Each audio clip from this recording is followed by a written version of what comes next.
저희가 읽은 본문 말씀은 사사기입니다. 사사기의 말씀을 이해하기 위해서는 사사기의 구성에 대해서 먼저 생각해 볼 필요가 있습니다.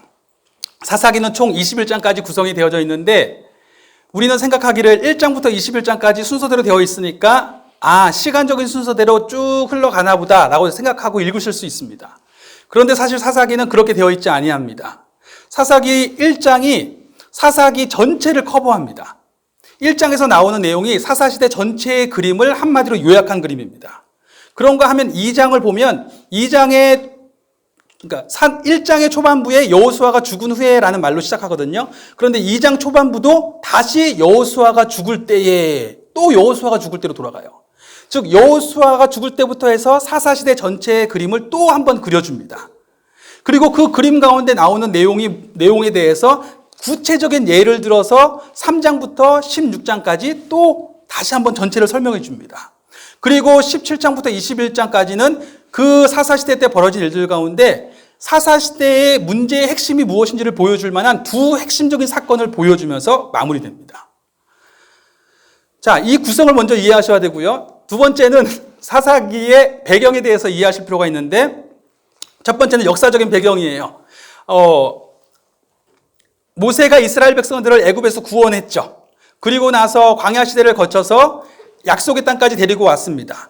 그런데 모세는 들어갈 수 있는 약속을 얻지 못해서 그의 후계자 여호수아가 백성들을 데리고 들어갑니다. 그리고 정복전쟁을 하게 돼요. 여호수아 1장부터 12장까지를 보면 정복전쟁을 성공적으로 마치는 것을 보게 됩니다. 그런데 우리는 굉장히 짧은 이야기들을 보게 되지만 사실 그 정복전쟁의 시간이 꽤 오래 걸린 거예요. 그래서 12장이 지나고 13장이 되니까 여호수아의 나이가 이미 늙어버렸어요. 그래서 여호수아가 더 이상 사람들을 데리고 다니기 쉽지 않고 또한 이미 북쪽 혹은 남쪽에 주력군들은 대부분 패퇴를 시켰습니다. 그러니 이제는 지파별로 땅을 분배하자. 그래서 분배받은 땅에서 지파별로 싸우자. 이렇게 결정하게 됩니다. 그래서 13장부터는 지파별로 땅을 분배하는 얘기가 나와요. 그리고 이제 사사시대에 들어오면 사사기는 그 전쟁을 시작하는 이야기가 되는 것입니다. 즉 여호수아 때 모든 전쟁이 끝난 것이 아니고 땅을 분배받았다고 해서 그 땅에 바로 정착할 수 있게 된 것이 아니라 그 땅에 다 가서 그 땅에 머무르면서 이제 그 땅의 족속들과 싸워서 그 땅을 온전히 자신들의 유업으로 삼게 하는 이야기가 사사기의 이야기라는 것입니다. 자, 그런가 하면 언약적인 부분에 대해서 생각해 볼 필요가 있는데 이스라엘 백성들이 애굽에서 나왔을 때에 하나님이 그들을 시내산이라는 곳에서 약속을 맺으십니다. 내가 너희를 구원한 이유는 너희를 나의 백성으로 삼고자 합니다. 그리고 나는 너희의 하나님이 될 것이다. 그리고 그 하나님의 백성의 정체성이 무엇이냐면 하나님과 함께하는 삶이에요. 세상 그 누구도 경험해보지 못했던 삶이에요. 하나님과 함께한다니. 세상의 창조주가 나와 함께 하신다니. 그리고 그 삶에 대한 증거로서 그들에게 만들게 하신 것이 있는데 바로 성막이라는 것입니다. 성막, 하나님의 구름이 그 위에 임하는 것을 사람들이 보는 거예요. 세상에 어떤 민족이 그것을 경험했겠어요. 그런데 그들의 텐트 한가운데 성막이라고 하나님이 알려주신 것을 짓고 나니까 하나님의 구름이 그 위에 있어서 하나님이 우리 가운데 함께 하고 계신다는 것을 알게 하신 것입니다. 그리고 그 성막이 움직이는 대로 같이 움직이게 하였어요.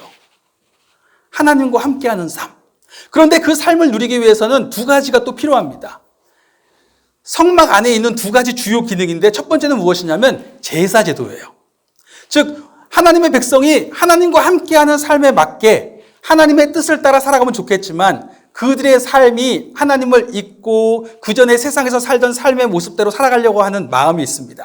이집트에서 살아갔던 삶의 습관을 따라 살려고 하는 모습이 있어요. 그 삶은 하나님을 알지 못하고 하나님을 거부했던 삶입니다. 그런데 하나님을 인정하고 하나님과 함께하는 삶을 누리려고 하니까 그 죄의 문제를 해결해야 돼요. 그래서 첫 번째 성막에 들어가면 번제단이 있습니다. 그곳에서 죄를 씻어야만 해요. 그래서 레위기의 초반부 1장부터 17장까지는 제사 제도만 알려주는 거예요. 그리고 나서 성막에서 위로 올라가면 성소를 들어가게 되는데 성소의 가장 높은 곳, 지성소의 핵심에는 무엇이 있냐면 하나님께서 그 백성과 언약을 맺으신 10계명이 적혀 있는 언약궤가 있습니다. 즉 이제 그들이 고백하는 것은 무엇이냐면 주님이 우리를 다스리십니다 라는 고백이에요. 주님이 우리를 통치하십니다. 그것이 핵심의 고백입니다. 자, 하나님의 백성을 다시 얘기하면 하나님과 함께하는 삶, 그리고 그 삶을 유지하기 위해서 그들이 알아야 될 것은 그들에게 속죄가 필요하다. 그리고 주님의 통치가 나의 삶 가운데 임하시는 것을 내가 날마다 고백하며 살아간다. 자, 이 삶을 가지고 살아가라고 하는데 그것이 레위기 후반부와 이제 민수기 초반부의 이야기죠. 그렇게 살아가라고 하는데 그 백성이 아직 그것에 대해서 제대로 이해하지 못하고 있어요. 이렇게 내가 왜 살아가야 되지? 그래서 왜 살아가야 되는지에 대한 이해를 광야 40년의 시간을 통해서 깨닫게 됩니다. 광야에 있으면서 이제까지 모든 것들이 다 갖추어져 있던 그런 이집트의 삶이 아니라 내가 누리고 살던 것이 아무것도 없는 광야라는 곳에서 살게 되면서 왜 하나님과 동행하는 삶이 행복이고 왜 그것이 생명이고 하나님의 말씀을 따라 살아가는 삶이 왜 생명인지에 대해서 경험하는 기회들을 갖게 됩니다. 그리고 나서 광야가 마쳤을 때에 신명기에서 모세가 전체로 설교하는 내용은 광야에서 배운 것이 무엇이냐. 그전에는 우리가 우리의 수고로 살 수 있다고 생각했고 우리가 누리는 것들로 살 수 있다고 생각했지만 광야라는 곳에 들어가니까 하나님이 우리의 생명을 공급하시지 않고선 살 수 없다는 것을 알게 됐지 않았느냐. 그러므로 그 하나님을 사랑하라. 그리고 그 하나님이 너희를 구원해 주셨잖아요. 이집트에서 종되었고 나그네 되었던 우리를 구원해 주셨잖아요. 그래서 하나님의 백성 삼아 주셨으니 그 사랑에 감격하여서 나 같은 사람을 하나님이 구원해 주셨으니 감격하여서 그 사랑에 강권되어서 우리 중에 있는 이방인들과 나그네와 고아와 가부를 돌보며 살아가라. 그것이 신명기에 나오는 계명들의 핵심이에요. 자, 그리고 신명기의 마무리에 보면 모세가 40년 동안 바뀐 세대들에게 그전 세대는 죽었으니까 그 다음 세대에게 이러한 내용을 다시 한번 정리해 주면서 언약을 다시 한번 맺게 하고 약속의 땅에 보냅니다. 그리고 약속의 땅에서 정복전쟁을 마쳤던 여호수아도 여호수아서 23장과 24장을 보면 마지막으로 그가 죽을 때를 준비하면서 백성들 앞에 똑같은 얘기를 해요. 이제까지 다 보았지 않는가. 그러니 이제 들어갈 땅에서 하나님이 우리에게 율법을 주신 것은 하나님의 통치를 따라 살아가라고 하는 것은 우리를 힘들게 하려고 하는 것이 아니라 그것이 정말 생명의 길이기 때문에 그 생명을 누리라고 알려주신 것이다. 그러니 지금이라도 이 삶이 마음에 들지 않으면 다른 신을 섬겨라. 하지만 나와 내 집은 여호와만 섬기겠다. 라고 하면서 백성들로 다시 언약을 맺게 하고 사사기에 들어보는 것. 사사 시대가 시작되는 것입니다. 자, 이제 각 지파별로 분배받은 땅에서 전쟁을 시작해야 되는 상황이고 그 전쟁을 시작하기 위해서 이들이 필요한 것은 하나님의 백성으로서의 정체성을 유지하고 있는 거예요. 하나님 백성으로의 정체성을 유지하고 있는 것은 그들이 하나님의 언약 백성이라고 하는 그 계명 가운데 그들이 거하고 있는 겁니다. 자, 그런 이런 이해 좀 길게 말씀드렸지만 이런 이해 속에서 사사기의 내용이 이해가 돼야 돼요. 그러면 사사시대 때 벌어진 일은 무엇인가? 1장을 보면 아까도 전에 말씀드렸던 것처럼 1장이 전체를 이야기한다고 했잖아요. 자, 1장을 보니까 이제 이 지파들이 여호수아가 죽은 후에 정복전쟁을 시작하자 하게 됩니다. 자, 그러면 각 지파별로 다 흩어졌는데 누군가가 먼저 올라가서 전쟁을 하는 걸 한번 보여줘야 돼요. 누구 먼저 시작할까? 했더니 유다 지파가 우리부터 시작하겠다. 그래서 유다 지파부터 그 지역에서 전쟁을 시작합니다. 시므온 지파와 바로 옆이었어요. 그래서 연합군을 형성해서 그곳에서 전쟁을 하고 성공리에 그 땅을 차지합니다. 그러자 이번에는 에브라임 지파와 므낫세 지파, 요셉의 두 아들로 이루어진 지파이기 때문에 형제 지파죠. 그 두 지파가 또 연합군을 형성해서 성공리에 그 땅을 차지합니다. 그런데 그 외에 다른 지파들이 점점 전쟁을 시작하는데 내용을 보니까 전쟁에 점점 실패하기 시작해요. 그 땅에 살고 있는 족속들이 더 강한 거예요. 그래서 이기지 못하고 그 사람들과 결국 함께 거하는 조건으로 살게 되거나 심지어 후반부에 이르면 그 사람들이 이 이스라엘 사람들을 산지로 몰아넣어가지고 산지에서 내려오지 못하게 하는 거예요. 그래서 그 땅에 가긴 갔는데 산에 몰려가지고 산에서 그냥 살아가고 있는 겁니다. 그런데 이 이야기가 사사기 전체의 이야기라는 거예요. 사사기 초반에만 벌어진 이야기가 아니라 사사기 전체가 그 땅의 백성들과 함께 살아가면서 얼마나 힘들어하고 있는 그 상황이에요. 그러면서 때로는 그 족속들이 너무 강성하고 이스라엘 백성이 약해서 오히려 압제를 당하게 되는, 그 땅을 분배는 받았지만 자기 땅으로 누리지 못하고 그냥 압제를 당하게 되는 그 상황에 대한 내용들이 사사기 전체로 흘러가는 겁니다. 그게 외적으로 드러난 모습이죠. 그런데 도대체 왜 그런 일이 벌어졌는가? 왜 하나님이 애굽에서는 그 강대국을 물리치셨고 가나안 땅에 들어갈 때는 그 어마어마한 군대들을 물리치시게 하셨던 하나님이 왜 정작 지파별로 흩어져서 전쟁을 할 때에는 못 이기게 하셨는가? 그 이유를 이야기하는 게 2장이에요. 2장은 다시 돌아가면 여호수아가 죽을 때부터 이야기가 시작됩니다. 어떤 일이 벌어지냐면 사람들이 여호수아가 죽기가 무섭게 하나님을 잊기 시작해요. 하나님을 잊고 하나님의 언약 관계 속에서 하나님이 그들의 하나님이 되심을, 통치자가 되심을 기억하며 하나님의 백성으로서 그의 도를 따라 살아가야 되는데 하나님을 잊으니까 하나님의 말씀 따라 살아가는 것이 귀찮은 거예요. 그것이 별로 나의 삶을 유익하게 해주지 못할 것 같은 겁니다. 그러면서 자연스럽게 그 땅의 백성들이 사는 모습을 보니까 그럴듯한 거예요. 좋아 보이는 거예요. 나도 저렇게 살아야지. 그래서 그 땅 사람들은 어떻게 그렇게 사는가 봤더니 그 사람들이 섬기는 신이 있는 거예요. 그 신은 그렇게 섬기라고, 그렇게 살라고 하는 거예요.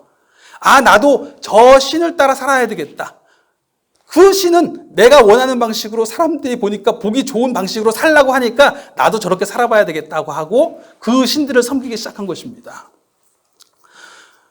그런데 그러한 삶이 당장은 좋아 보이지만 결국 그 삶이 하나님으로부터 끊어진 삶이 패망으로 가는 것이다 라는 것이 하나님의 약속의 핵심이었죠. 결국 그들은 하나님 백성임에도 불구하고 하나님과 함께하는 삶을 누릴 수 있는 백성임에도 불구하고 그들 스스로 하나님을 거부하고 다른 신을 섬김으로 하나님과 함께하는 삶, 창조주 하나님을 의지할 수 있고 모든 주권이 있으신 분을 나의 하나님으로 섬길 수 있는 삶의 능력을 누리지 못하는 거예요. 그냥 그곳에서 그 사람들이 섬기던 걸 섬기다 보니까 오히려 그 사람들보다 더 낮은 존재가 되는 거죠. 압제를 당하고 고통받게 되고, 그것이 2장에 나오는 내용입니다. 결국 그들이 이렇게 실패한 이유는 그들의 땅에서 있는 족속들을 쫓아내지 못하고 오히려 압제를 당한 이유는 그들이 하나님을 버렸기 때문이다. 그러면서 하나의 이야기를 해줘요. 그 땅에서 벌어지는 이야기가 반복적으로 벌어지는데 이 백성들이 하나님을 잊습니다. 그러니까 그 땅 사람들에게 속하여 그 땅을 쫓아가다가 오히려 그 땅에 압제를 당하고 고통을 당합니다. 그러니까 너무 힘들죠. 그러면 하나님 앞에 간구를 해요. 하나님, 우리가 잘못했습니다. 이제서야 깨닫습니다. 이러한 삶이 생명의 길이 아니라는 것을 알았습니다. 나는 이게 좋다고 쫓아갔는데 오히려 그것이 나로 하여금 하나님 백성의 능력도 누리지 못하게 하고 오히려 나를 죽이는 길이라는 걸 알았습니다. 그래서 회개를 해요. 회개를 하니까 하나님이 백성들 가운데 사사라고 하는 지도자예요. 지도자를 한 명을 세워주셔서 그 사람을 통해서 구원해 주십니다. 구원해 주시니까 이 사사가 놀라운 능력으로 그들을 압제하던 사람들을 물리치고 백성 가운데 평안을 줍니다. 그런데 이 사사가 죽고 나니까 굉장히 평안한 상태인데 사사가 죽고 나니까 백성들이 다시 이렇게 평안하게 사는 게 좋아, 이렇게 사는 게 그럴듯해 라고 하면서 다시 한번 그 백성들, 그 땅의 사람들의 그런 삶에 유혹받아서 또 빠지는 거예요. 그러면 또 압제를 당하죠. 그러면 또 하나님 앞에 간구를 하죠. 그러면 하나님이 또 구원해 주세요. 그러면 또 괜찮은 것 같다가 사사가 죽으면 또 잊어버려요. 이게 계속 반복된다고 2장에 나옵니다. 그러고 나서 3장부터 나오는 내용은 12명의 사사의 이야기를 통해서 그러한 악순환의 구조가 어떻게 반복되는지를 보는 거예요. 항상 보면 사사 이야기를 할 때 제일 먼저 나오는 얘기는 이 백성이 여호와의 목전에 악을 행하며 이러면서 시작되는 겁니다.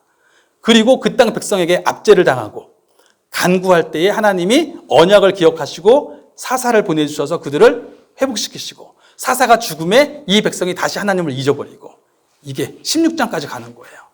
그리고 17장부터 21장은 도대체 왜 그런 일이 벌어지고 어떻게 살아야 될까? 그것이 백성들 가운데 벌어지는 일이라면 어떻게 이 삶을 회복할 수 있을까에 대한 어떤 물음들을 던지는 게 17장부터 21장까지의 내용입니다.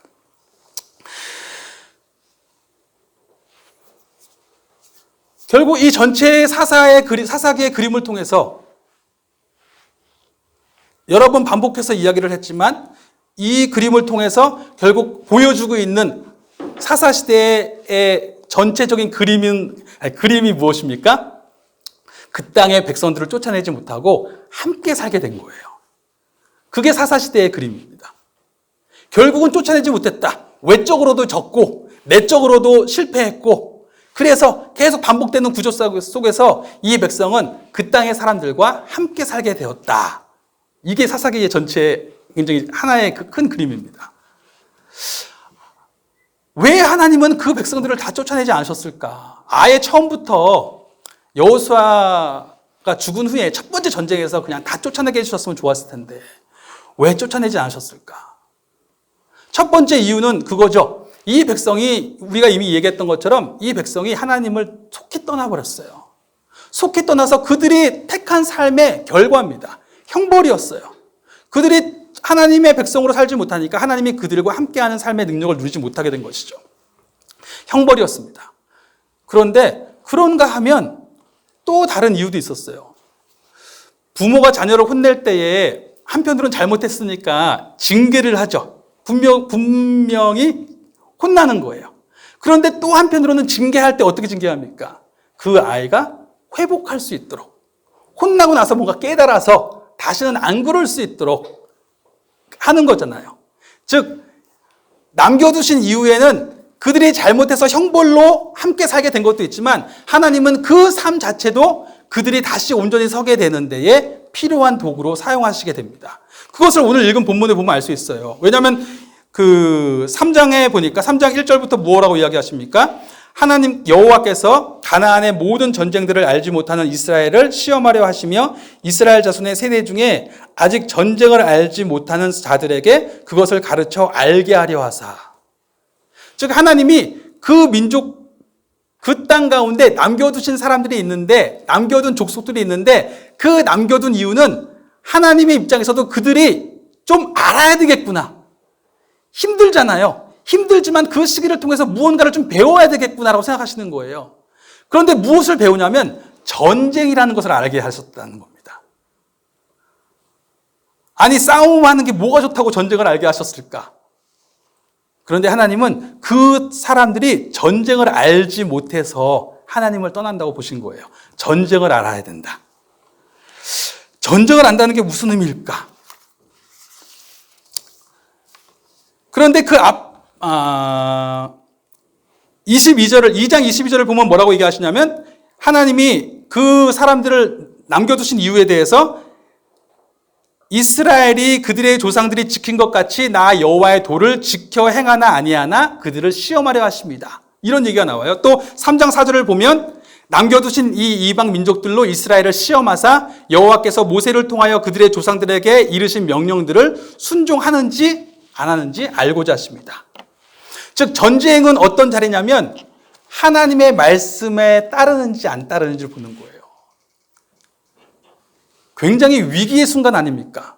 절박한 순간이잖아요. 그 절박한 순간에 과연 하나님의 말씀을 한번 따르는지 안 따르는지를 한번 보시는 자리라는 겁니다. 어제 저희가 청소 끝나고 나서 권사님들과 식사를 했는데 권사님들이 다 한 말씀씩 이제 본인의 삶에서 어려웠던 이야기를 해주시는 거예요. 정말 문제없는 사람이 없죠. 정말 삶의 위기라고 여겨졌던 이야기를 한 가지씩, 뭐 많은 이야기들이 있었겠지만 그래도 한 가지씩 다 들려주셨어요. 그 순간이 어떠합니까? 정말 하나님을 애타게 부르짖는 거예요. 도저히 막 감당이 안 되시는 그 순간들 속에서 하나님께 애타게 부르짖죠. 그런데 그 애타게 부르짖는 가운데 어떤 분은 하나님이 그 마음 가운데 강하게 말씀하시는 것을 들으셨고 어떤 분은 빗줄기처럼 하나님께서 그에게 임하시면서 말씀하시는 것을 들었어요. 그리고 그 말씀이 너무 강하게 오면서 그 말씀에 순종하면서 그 문제들이 해결됐다는 거예요. 이길 수 있었다는 거예요. 지나갈 수 있었다는 겁니다. 그런데 왜 그분들은 하나님의 말씀에 순종하셨을까? 왜 그 순간에 하나님의 말씀에 순종하셨던 걸까? 거부해도 되잖아요. 그 말씀이 왔을 때에도 나는 그냥 에이 모르겠다 그러고 거부해오면 되잖아요. 그런데 순종하셨잖아요. 중요한 것은 그분들이 순종하심을 통해서 무엇이 드러난 것입니까? 그분들이 하나님께 속한 분이라는 게 드러난 거예요. 주님께서 나를 용납하신 것처럼 주님이 나에게 하신 말씀을 쫓아 내가 살겠습니다 라고 했을 때에 나는 나를 용납하신 주님께 속한 사람입니다 라는 것을 드러낸 겁니다. 아니 도대체 무엇이 그분들로 하여금 그 위기 속에서 절박함 속에서 하나님의 말씀에 순종하게 하셨을까? 하나님의 말씀이 분명히 강하게 왔으니까, 너무 분명하게 왔으니까 순종했겠죠. 그런데 분명히 그렇게 순종하는 가운데 그분들이 고백하게 된 거 있는 거예요. 그 말씀이 강하게 왔을 때에 그 말씀에 순종하게 된 것은 그 말씀을 거부할 수 없었던 순종하는 모습 가운데 있는 그분들의 더 깊은 고백들이 함께하고 있는 겁니다. 그 고백들이 무엇입니까? 적어도 그 전쟁의 시간을 통해서, 위기의 시간을 통해서, 문제의 시간을 통해서 그 고백의 의미를 알게 되신 거예요. 그 고백의 의미를 분명한 온전한 마음으로 드릴 수 있게 되신 겁니다. 그러면 전쟁을 알게 됐다는 것이 무엇일까? 그 전쟁을 통해서 그분들이 알게 된 것이 무엇인가? 우리가 우리 삶의 자리에서 위기를 겪을 때에 그 시간을 통해서 우리가 알게 되는 것은 무엇인가?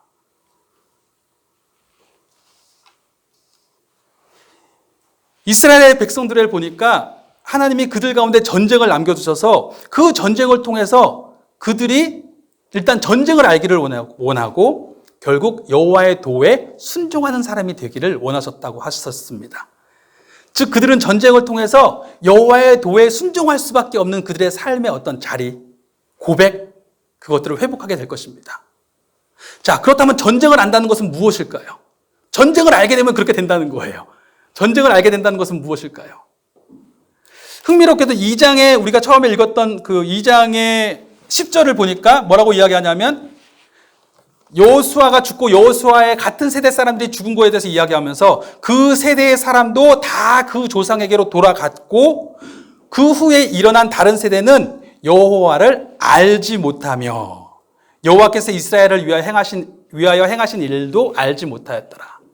즉 여호수아의 다음 세대, 즉 타락하게 된 그 세대를 여기서 뭐라고 묘사하냐면 여호와를 알지 못하는 세대예요.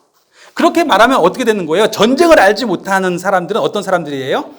여호와를 알지 못하는 사람들이에요. 즉 말을 바꾸면 전쟁을 안다는 것은 하나님을 알게 된다는 것입니다. 하나님이 계신다는 걸 알게 되는 거예요. 하나님이란 분에 대해서 깊게 어떤 분이신지에 대해서 알게 된다는 것입니다. 자, 평상시에는 어떻습니까? 평상시에는 우리 삶이 일상적인 조건들로 충족되는 삶의 자리죠. 이번에 코로나 때문에 여기저기 봉쇄를 하잖아요. 감사하게도 우리나라에는 그런 일들이 없었지만 어제 뉴스만 보아도 저 아프리카에 가뜩이나 살기 힘든데 갑자기 코로나를 감염 방지하겠다고 다 봉쇄를 해버렸더니 물품이 안 돌잖아요. 물품이. 이게 돌질 않으니까 사람들이 굶어 죽는다는 거예요. 지금 다. 아픈 걸 피해서 막았는데 이번에 굶어 죽고 있는 거예요. 봉쇄를 다 해버리니까.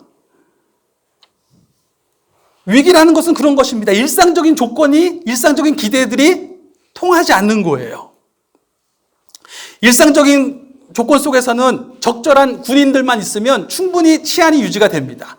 몇 명의 경찰들만 있으면 이 초월 전 지역에 저쪽에 경찰서 하나만 있어도 어느 정도 치안이 유지가 되는 거예요. 그런데 전쟁이 나면 달라집니다. 적군의 군사력 앞에 우리의 군사력이 턱없이 모자란 거예요.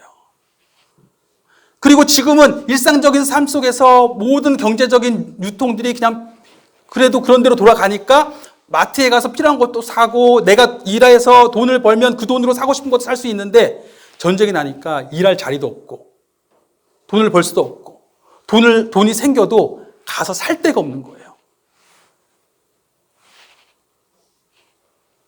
그러면 어떻게 살아야 되지? 이런 생각들이 들기 시작하는 거죠. 그런 절박한 상황 속에서 이스라엘 백성들도 똑같이 놓이게 되는 거죠. 그런데 그런 절박함 속에서 마치 이스라엘 백성들이 광야에서 경험한 그런 절박함 속에서 그들이 비로소 사람의 생명이 어디에 있는지를 알게 되는 겁니다. 평소에 모든 것이 잘 돌아갈 때는 내가 열심히 일해서 먹고 사는 것 같아요. 내가 수고했으니까 먹고 사는 것 같습니다. 그리고 적당하게 이 사회가 잘 유지되니까 다 사는 것 같습니다. 그런데 그것들이 하나도 당연한 게 아니었구나를 알게 됩니다. 그것들이 하나도 제대로 지켜지지 않는 상황이 되어져 버리니까 그것들이 당연한 것이 아니구나. 전쟁이 벌어지면 내가 그것을 온전히 누릴 수 없구나. 그리고 그 상황 속에 놓여지니까 어떻게 돼요? 당장 어떻게 살아야 될지 모르니까 갈급해요. 절박합니다. 그래서 정말 도저히 상황적으로는 이길 수가 없어요. 상황적으로는 이 상황을 극복할 수가 없습니다. 그런데 그 상황 속에서 이 백성이 여호와께 부르짖으니까 어떤 일이 벌어져요? 생각지 못했던 구원자들을 통해서 구원해 주시는 일들을 경험하게 되는 거예요. 도저히 이길 수 없는 상황이에요. 조건적으로는 도저히 말이 되지 않는 상황인데 그 상황 속에서 하나님이 정말 놀랍게 그들을 구원하시는 일들을 경험하는 거예요. 놀랍게 채우시고 놀랍게 길을 여시고 하나님이 분명히 만지시지 않았다면 될 수 없었다라고 하는 상황들을 경험하게 되는 것입니다. 그런 상황을 경험하면서 어떻게 됩니까? 사람의 생명이 하나님께 있구나. 나는 내가 잘해서 사는 것 줄 알았는데 그것이 아니라 하나님께서 우리의 삶을 주관하시는구나. 즉 그것을 어떻게 이야기하냐면 사사기에는 기드온이 이야기하기를 기드온에게 많은 사람의 군사들이 몰려들었습니다. 이제 미디안과 싸우겠다는 기드온에게는 한 명이라도 더 군인이 필요했습니다. 그런데 미디안 군대를 봤더니 수십만 명이에요. 모인 사람이 수만 명인데 수십만 명이에요. 사람 수가 너무 적은데 그런데 하나님께서 기드온에게 말씀하시기를 이 중에서 지금 두려워서 떨고 있는 사람들 그 수십만 명의 군대를 보면서 도저히 이길 수 없겠다라고 생각하는 사람들은 다 돌려보내라. 그래서 돌아가라 했더니 10,000명 빼고 다 돌아가 버렸어요. 말은 그렇게 써도 안 돌아갔어야 됐는데 다 그냥 가버렸어요. 그래서 10,000명 가지고 어떻게 해야 되지 했더니 하나님께서 아직도 많다. 그러더니 그들을 데리고 물을 마시게 하죠. 물을 마셨더니 물을 막 어떤 사람은 그냥 허겁지겁 물을 마시고 어떤 사람은 손으로 떠서 먹었는데 떠서 마신 사람들을 제외하고는 다 돌려보내라. 그래서 돌려보내고 났더니 300명만 남은 거예요. 아니 어떻게 하죠? 그런데 그때 하나님께서 하시는 말씀이 그것입니다. 전쟁은 사람의 수에 있지 않다. 그리고 하나님께서 놀랍게 그들에게 승리를 주시잖아요. 그런가 하면 사사기에 나오는 이야기는 아니지만 사무엘서도 사사시대와 왕정시대의 이 과도기거든요. 거기에 보면 사울의 아들이었던 요나단이라는 사람이 어떻게 이야기하냐면 블레셋과 싸우러 가는데 자기의 무기를 드는 신복이 옆에서 가니까 둘밖에 없는데 가겠다는 거예요. 그러니까 신복이 가서 어쩌려고 그러냐고 했더니 전쟁은 사람 숫자에 있지 않다. 그러면 사람 수에 있지 않으면 어디에 있는 거예요? 우리가 잘 알고 있는 다윗이 골리앗을 향해서 달려가면서 하는 말이 있습니다. 그것이 무엇입니까? 전쟁은 하나님께 속한 것이다. 하나님께서 길을 여시면 열린다. 도저히 길이 열릴 수 있는 상황이 아닌데 하나님이 길을 여시면 여신다. 우리는 우리가 생각하는 계산 속에서 이렇게 해야만 되지, 이렇게 내가 이런 방식으로 뭐 재정 관리를 한다든지 일을 한다든지 내가 이런 방식으로 해야 해결이 되지라고 생각하는데 내가 아무리 노력해도 하나님이 그 계획을 무너뜨리시면 무너지는 것이요. 아무리 계획이 없는 것 같아도 길이 없는 것 같아도 하나님이 여시면 열리더라는 거예요. 오해하지는 않으셨으면 좋겠고 제가 그냥 그것이 적절하다고 생각하기 때문에 드리는 이야기일 뿐입니다. 저희가 이번에 제가 말씀을 부활주일 때 간증식으로 말씀을 드렸던 것처럼 코로나 때문에 저희가 모이지 못하는 상황 가운데 재정적으로 어려운 마음이 있었는데 그때 재정이 어려운 상황에서 어떻게 해야 되나는데 하나님이 말씀을 주시기를 더 어려운 교회에 보내라. 그래가지고 우리가 갖고 있는 재정이 있었는데 그 재정을 미자립 교회에 보내버렸어요. 다. 보내고 나서 어떻게 할까? 근데 그때 마음에 주시는 말씀이 내가 분명히 그때 솔직히 말씀으로 수십 배로 채워줄게라는 마음이 왔거든요. 그런데 설마 수십 배가 되겠나 생각이 드니까 그냥 이제 어떻게든 이 나간 돈만큼만 채워줬으면 좋겠다라고 생각을 했는데 정말로 하나님이 10배가 넘게 확 채워줘 버렸잖아요. 바로. 그런데 그것을 제가 이렇게 해서 내가 뭐 순종할 수 있는 사람이 됐습니다. 그런 얘기를 하려고 하는 것이 아니라 여전히 걱정하고 여전히 두려워합니다. 여전히 떱니다. 보내고 나서도 내가 잘못했구나. 분별함이 없었다라고 생각했어요.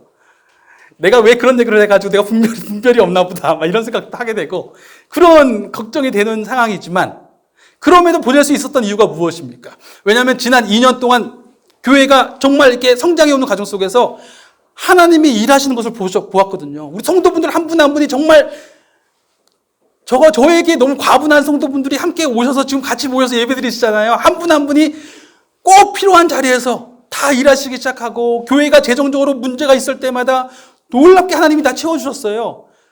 그것들이 계산적으로는 도저히 안 되는 일들이었거든요. 그런데 하나님이 다 채워주시는 것을 보면서 제가 작년 10월 달에 그때 바울의 그 빌립보서를 읽는데 내게 능력 주시는 자 안에서 내가 모든 것을 할 수 있느니라 그 말씀이 다시 들어오는 거예요. 그 전에 들을 때는 그냥 그 말씀이 그냥 나는 모든 걸 다 할 수 있어 이런 느낌으로 와졌잖아요. 그런데 그 앞뒤 문맥에서 어떻게 이야기합니까? 마케도니아 사람들에게 당신들이 헌금해줘서 참 고맙다. 그러나 내가 당신들이 나한테 헌금하기 때문에 내가 지금 당신들을 칭찬하는 것이 아니다. 그것은 당신들이 당신들에게 주어진 그리스도인의 삶을 위해서 그 생명을 흘려보내는 것이 당신들에게 유익하기 때문에 그렇게 하라고 이야기하는 것이다. 하지만 나는 당신들이 설령 나를 후원하지 않는다고 하더라도 나는 걱정하진 않는다. 왜냐하면 이제까지 살아오면서 하나님이 풍부에 처하게도 하셨고 비천에 처하게도 하시고 궁핍하게도 하시고 모든 것들을 풍부하게도 하셨다. 그런데 중요한 것은 그 모든 상황 가운데 하나님이 결국 이루시더라. 하나님이 뜻하신 바는 결국 이루시더라. 그렇기 때문에 나는 그것을 믿기 때문에 내게 능력 주시는 자, 나에게 이 일을 하게 하시는 그 하나님 안에서 나는 일을 할 수 있다. 그 고백이 들어오는 거예요. 그 고백을 경험했기 때문에 하나님께 생명의 주권이 있다는 것을 경험했기 때문에 여호와의 말씀에 순종할 수 있는 힘이 생기는 것입니다. 자, 전쟁은 하나님을 알게 하는 거예요. 우리 생명의 주권자, 하나님을 알게 합니다. 그런가 하면 자, 그 하나님께 주권이 있으니 삶의 방법은 무엇이겠습니까? 그 하나님의 말씀에 순종하고 살아가는 것이죠. 그 하나님을 알고 그 하나님의 말씀에 순종하고 살아간다면 그 길이 세상적으로는 지혜롭지 않은 길 같지만 결국 생명의 길인 것을 경험하게 될 것입니다. 그런데 보니까 어때요? 이 백성들이 잘 순종하지 못해요. 그런데 다행히 사사들이 그에게 있었을 때에는 그들 앞에 사사들이 있었을 때에는 그것이 가능합니다. 사사들은 하나님을 아는 거예요.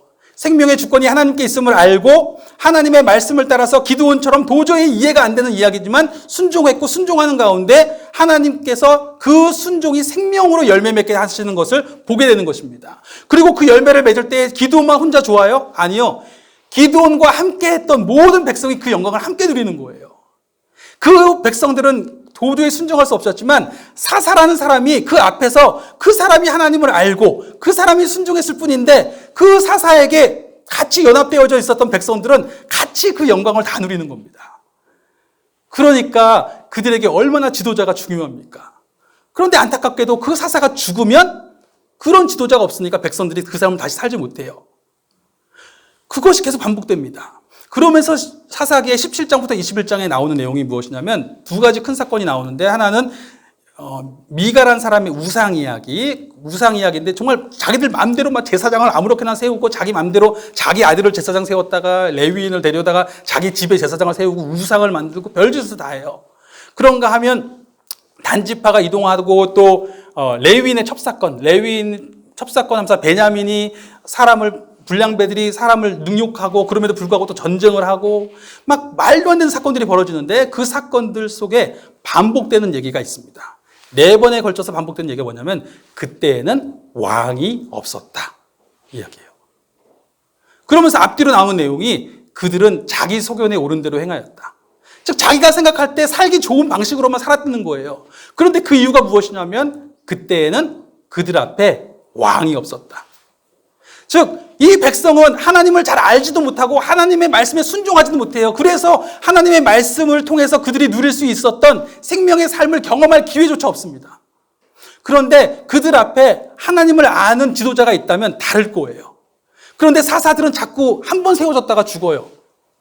그러니까 그들 앞에 제도적으로 늘 그들 앞에 출입하면서 그들을 위해 싸울 수 있는 왕이라고 하는 제도가 있어야 되겠다라는 것이 사사기의 비전이에요.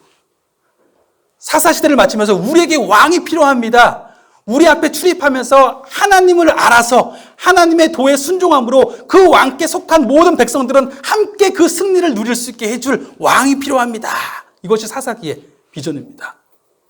즉 어떻게 그것을 알게 됐냐면 전쟁을 경험해 보니까 아는 거예요. 전쟁을 경험해 보니까 하나님이 보내신 사사를 통해서만 구원을 얻었어요. 그 사사는 하나님을 아는 사람이었어요. 하나님을 아는 사사를 통해서만 구원을 받았기 때문에 그렇다면 우리에게 왕이 필요하구나. 전쟁을 아는 것은 하나님이 택하신 지도자가 필요하다는 것을 아는 것입니다. 그래서 그 다음에 나오는 이야기, 사사시대 이후에 나오는 이야기는 왕을 세우는 이야기예요. 아시는 것처럼 사무엘 상하는 하나님이 왕을 세우십니다. 그런데 어떤 왕을 세우시는가?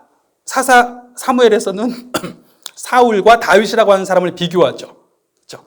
사울을 먼저 세웠지만 이 사울은 하나님께 모든 주권이 있다는 걸 온전히 신뢰하지 못해요. 사람의 숫자가 더 중요하고 어떤 재정적인 혹은 물질적인 어떤 풍성함이 더 중요합니다. 그래서 하나님이 그를 버리셨어요. 그런데 다윗이라는 사람을 대신 세우시는데 그 사람은 어떤 사람이에요? 전쟁은 하나님께 속한 것임을 아는 사람이에요. 그래서 그 왕을 세우시는 이야기가 나옵니다. 그리고 그 왕 아래에서 이 백성이 나라가 됩니다. 하나님의 나라. 그리고 다윗과 골리앗 이야기 아시잖아요. 다윗이 골리앗을 물리치고 승리했을 때에 그때까지 이스라엘 백성들은 뭐 했습니까? 다 떨고 있었어요. 다 아무도 앞에 나가지 못했습니다. 다 겁내했었어요. 그런데 다윗이 나가서 혼자 이겨버린 거예요. 이기고 나니까 그때 백성들이 뭐 했습니까? 다 몰려와서 적군을 쫓아갔어요. 승리는 누가 했어요? 그들 앞에 선 한 명이 승리한 거예요. 그런데 그 승리 때문에 온 백성이 다 하나님이 주시는 영광을 누린 거예요. 그 다윗이 왕이 됩니다. 그런데 열왕기에 보니까 어떤 내용이 나오냐면 이제 이 왕 제도가 세워졌으니까 다윗에 이어서 나오는 왕들 역시도 다윗 같은 왕이었으면 좋겠는데 그렇지 않더라는 거죠. 왕이 있어도 어떤 왕이냐가 중요하더라는 거예요. 그러면서 열왕기와 선지서에 나오는 내용은 하나님이 택하신 왕, 영원히 하나님의 백성 앞에서 동일하게 서 계셔서 변함없이 서 계셔서 하나님의 백성 앞에서 출입하면서 하나님을 알고 하나님의 말씀을 순종하는 그 왕을 통해서 그 왕께 속한 모든 백성은 함께 하나님의 생명을 누릴 수 있게 하는 왕이 필요하다라는 것이 그것이 약속입니다. 그것이 구약 성경 내내 흘러가는 이야기예요. 그 왕을 어떻게 부르냐면 메시아라고 부르죠. 우리 초월성식교회 성도분들은 제가 여러 번 얘기해가지고 다 아시잖아요. 그렇죠? 그전에도 아셨겠지만 메시아라고 부르고 그것을 헬라어로 신약성경에서는 그리스도라고 부르는 것입니다. 즉 예수 그리스도라는 것은 예수가 바로 하나님이 약속하셨던 그 왕입니다라는 고백이에요. 예수가 메시아입니다. 예수가 그리스도이십니다. 즉 예수님이 부활하셨을 때에 확증이 된 거예요. 아니 사람이 죽어서 다시 살아나지 못하는 것이 사람의 끝인데 그가 하나님께서 약속하신 대로 또 그 자신이 미리 약속하신 대로 다시 살아나셨어요. 그는 하나님의 아들이십니다. 그래서 그가 십자가에서 흘리신 보혈은 2000년 전에 흘린 피이지만 그가 하나님의 아들의 피이기 때문에 오늘 나의 죄도 동일하게 씻을 수 있습니다. 하는 것을 고백하게 하셨고 그가 다시 살아났었을 때에 그가 구약에서 주셨던 모든 약속을 성취하신 그리스도이심을 알게 된 거예요. 즉 이제 그가 왕이 되셨습니다. 그는 한결같아서 하나님으로 다시 죽지 아니하시고 계속 계신 거예요. 결국 우리가 그리스도 안에서의 신앙을 가지는 것의 핵심 중에 핵심이 무엇이냐면 그가 지금 살아계신다는 것을 고백하는 것입니다. 예수님을 믿는다고 하면서 예수님이 2000년 전에 살아나셨습니다라는 것을 생각하시는 것으로 그치면 신앙에 대해서 제대로 이해가 안 된 거예요. 예수님이 다시 살아나셨다는 핵심은 무엇이냐면 지금 그가 오늘도 우리 가운데 왕으로 다스리고 계십니다라는 고백입니다. 그래서 그 왕께 속한 사람은 그 왕이 하나님을 알아서 예수님이 하나님의 말씀 가운데 순종하시는 왕이기 때문에 우리도 예수님 안에서 하나님의 통치를 같이 누리게 되는 것입니다. 결국 전쟁을 아는 사람은 하나님이 세우신 왕이 필요하다는 것을 압니다. 그리고 그 왕께 연합해야만 내가 그 생명을 누릴 수 있다는 것을 압니다. 그런가 하면 사사기에서 한 가지 더 주목해 볼 만한 부분은 사사들이 언제 하나님을 알게 되었고 언제 하나님의 말씀에 순종해서 그러한 생명의 삶을 누렸냐는 겁니다. 우리같이 평범한 사람들이었어요. 그런데 갑자기 그들이 하나님을 알게 되고 하나님께 완전히 빠져서 하나님의 나라를 크게 보게 되면서 하나님의 말씀을 따르게 되더라는 거예요. 언제 그렇게 되었습니까? 사사기 전체를 통해서 나오는 말씀은 여호와의 영이 그에게 임할 때에. 평범한 사람이었는데 갑자기 하나님의 영이 그에게 임하자 그가 분연히 떨쳐 일어나서 하나님의 나라가 가장 커 보이는 거예요. 앞에 있는 사람이 어떠하든 앞에 문제가 어떠하든 그게 크게 보이는 것이 아니라 생명의 주권자로서 하나님이 가장 크게 보이는 거예요. 그러니까 갑자기 하나님의 말씀에 순종할 수 있는 힘이 생기는 거예요.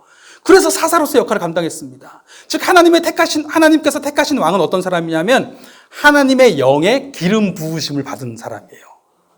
예수님이 오셨을 때에 예수님이 세례터에서 나오셨을 때에 세례 요한이 본 것이 무엇입니까? 하나님의 성령이 그 위에 계신 거예요. 즉 예수님은 하나님의 영이 기름 부으심을 갖고 계신 분이십니다. 하나님의 영이 그와 함께 하시는 분이세요. 그런데 이 예수님이 다시 부활하시고 나서 승천하시면서 무엇이라고 약속하셨습니까? 그가 온 땅의 통치자가 되시면서 약속하시기를 이제 내가 이 성령을 모든 사람에게 예수님을 믿는 모든 사람에게 주시겠다고 약속하셨습니다.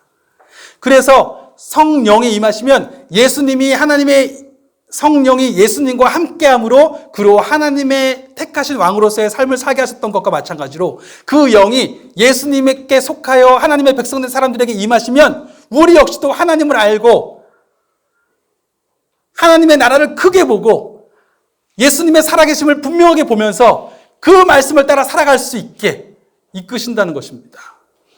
그래서 전쟁을 아는 사람은 하나님의 영이 임하지 않고서는 하나님을 알아서 하나님의 능력으로 살아갈 수 없음을, 즉 전쟁을 이길 수 없음을 알기 때문에 전쟁을 아는 사람은 하나님의 영을 의지합니다.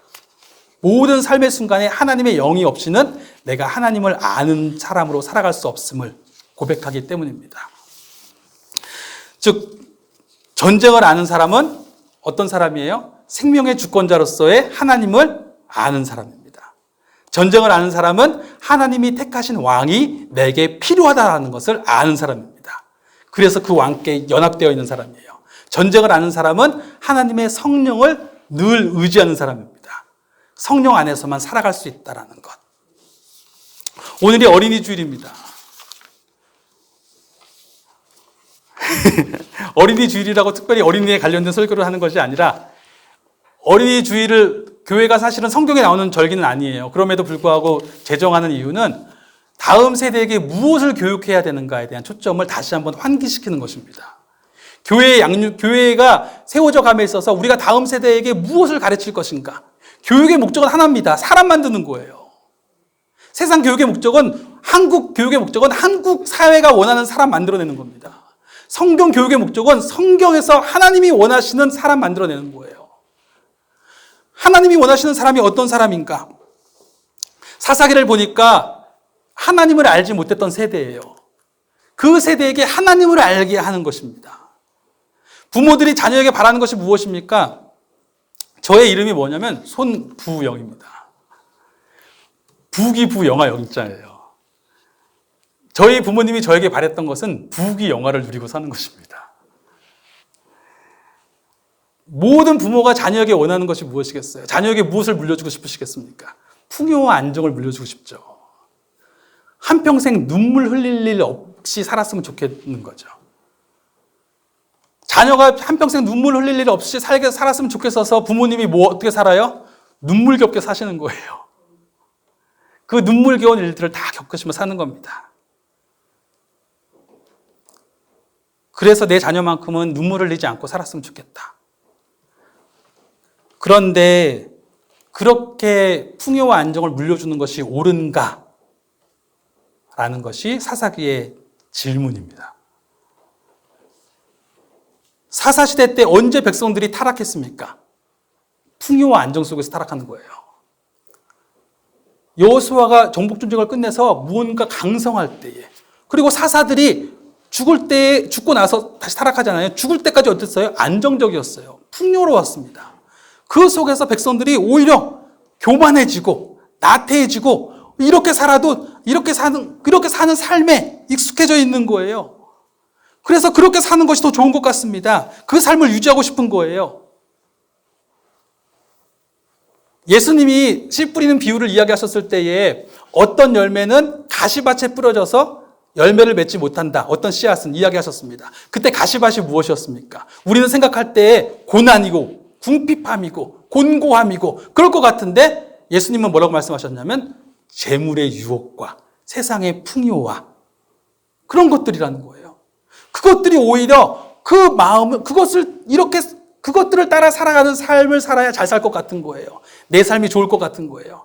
그래서 그 삶을 포기하지 못해서 하나님의 도를 따르지 못하는 거예요. 왜요? 하나님의 도를 따르는 삶은 말이 안 되는 삶 같은 거예요. 풍요하게 해주지 못할 것 같은 거예요. 생명을 나누라니 나에게 있는 생명을 쌓아야 내가 잘 되지 어떻게 생명을 나누나.